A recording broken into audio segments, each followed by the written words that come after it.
I'm guessing that's gonna be my thumbnail. That's how people do it. I've seen them just stay really still while they're recording with their thumbnail. So thank you. Anyway, hold on 1 second. Welcome back, babies. So I wanted to do today's video just about something that's been helping me just make better use of my time, get more things completed. And I feel like that's everyone's goal, right? We have dreams and objectives, and we need to get them done so we can be where we want to be and do the things that we want to do. This book right here, wow. Put it on a t-shirt and put it on a hat. Don't worry, make money. That's all you have to do, man. Don't worry, you have to make money. I've been reading this book. This is the book that I keep on my coffee table. This book, makes me feel so safe and secure about life and the possibilities and outcomes. It just maximizes my return on investment of my time, which I feel like if you're a boss babe like me, or a mom who's devoted to having the best life for her son and herself, then find this book. And it's not one of those books that you have to read chapter by chapter. It's literally, hold on, let's get into here. So those are how the chapters are broken up. I'm gonna hold it up again just so you can see. I don't know if I did it long enough.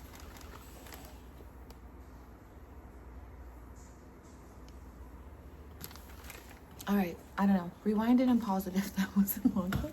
All right, but the chapters are just broken up in a way where you don't have to read the book chronologically. You can skip around in here. There's no juxtapositions here. So just to give you contents, like chapter 1, remember that the journey of 1,000 miles begins with a single step. Starting off very strongly, I can't disagree with it. Sounds like science and facts to me. Second chapter is called Give. Third chapter, learn the magic of non-attachment. 4, experience relaxed passion. 5, get mileage out of reflection. 6, pay yourself first. He goes up to 100. I low-key want to start the series just going through each video, go through one of the things that he discusses in this book, because I feel like we could really get into it if we want to really get into it. And let's get into it, right? Chapter 100 is called Don't Sweat the Small Stuff. Let me just inspire you a little bit. Let's go through the intro and then let's work our way to the first part, and then I'll just be a little video for today. So introduction, again, our book is Don't Worry, Make Money. Is this May's book club? Intro. When Bobby McFerrin first sang his classic song, Don't Worry, Be Happy, I felt as if he were singing my thoughts to the world. I spent most of my professional career studying, learning, teaching, lecturing, and writing about happiness and related topics. I've always known that despite resistance and objections from the more serious segment of society, people have an innate capacity for happiness. And when we are happy, we not only enjoy our lives more than when we are not, but we are far more competent, productive, and creative. Without the internal distractions of anger, depression, frustration, and especially worry, our relationships flourish, stress is diminished, new doors are opened, and our lives run smoothly. About 5 years ago, I began to realize that the same essential idea applies to success and money. I have been reasonably successful businessman in several of my own ventures. Yet, there seemed to be a small but important missing link that was keeping me from realizing my professional and financial goals. There's a part of me that had always been a little unnecessarily cautious, a part of me that worried too much. I began to look carefully at the people I respected and admired, people who had made it in their given fields. I looked at writers, athletes, businessmen and women entertainers, speakers, therapists, entrepreneurs, corporate executives. Sorry about that. Hold on. Because why are they yelling outside of my balcony? What is going on out there? We can't concentrate and have clear thoughts like that. I live in a really nice town, and the yelling is egregious. It is 12:10 in the afternoon. You should be doing your leisurely reading. Why can't I hear you still through the glass door? Boje? Anyway, there was a part of me that had always been a little unnecessarily cautious, a part of me that worried too much. I began to look carefully at the people I respected and admired, people who had made it in their given fields. I looked at writers, athletes, businessmen, and women entertainers, speakers, therapists, entrepreneurs, corporate executives, and other professionals. And what I learned amazed me. While there were certainly all types of people, women, men, conservative, liberal, left-brained, right-brained, street smart, Harvard educated, and so on, who made it really big, there was a thread of consistency that ran through virtually everyone. They didn't worry about money. Interestingly enough, the lack of worry preceded the success and was not a byproduct of it. Oh, did we hear that? Interestingly enough, the lack of worry preceded the success and was not a byproduct of it. An inner unshakable confidence permeated their entire existence. They were creative problem solvers, great negotiators, and clever creators. They had ability to see the big picture. They knew the formulas for success, and the best part of it all was that in almost all cases, it appeared that the non-worriers, the successful people I was studying, truly loved their lives and the way they spent their time. They had fun. I feel like that's something I definitely strongly believe in. I'm always trying to have a good time. I'm a big believer of every day is your birthday. Why not celebrate yourself every day?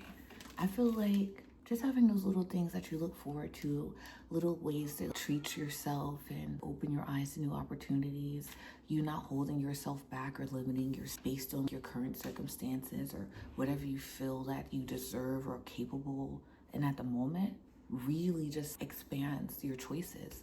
You just feel like you can do more. You want to see more. You want to be around more because you just feel like you're supposed to be there. You're supposed to be having these amazing experiences. You're supposed to be around these amazing people, and you're just supposed to have all this abundance of good energy and just, I don't know. That's how I like to wake up each day. That's what I look forward to.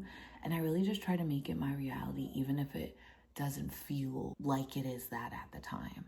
So with that, I really like that. I do feel like being successful, being happy, because we have to understand that although happiness is fleeting, peace is forever. And I don't know about you. I'm peaceful, I'm pretty happy as well. I feel like they're synonymous almost. Let's skip around because you can read all the bit by bitties yourself if you want to, but I just want to get our juices flowing, so to speak.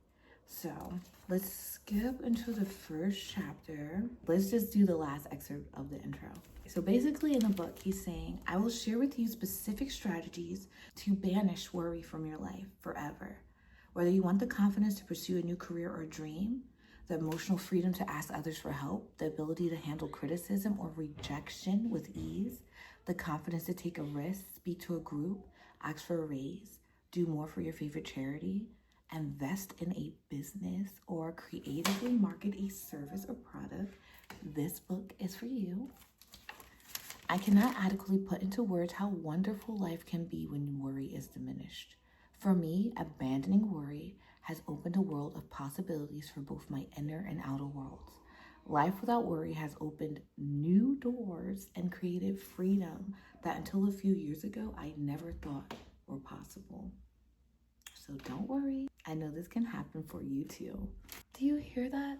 A stranger believing in you wholeheartedly, that you can have all the things that you want and you don't have to stress or feel uneasy about things, that you can literally enjoy this whole ride of life. And he wrote this little handbook for you to do it. Oh, Richard. So chapter 1 is where we're going to get started here. And I'll go through all the little tips because maybe number 1 doesn't scratch that itch of worry for you. I have 99 more in this book that we can explore. But number 1, remember that the journey of 1,000 miles begins with a single step. And the chapters are so short, babies. I like when things are straight to the point.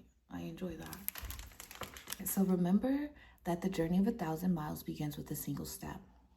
I can vividly remember the first sentence I ever wrote in my very first book. It seems like a long time ago. Yet had I not written that first sentence, I wouldn't have finished that first book, or the second, and so on. And so it goes. Every journey, however long it may be, begins with a single step.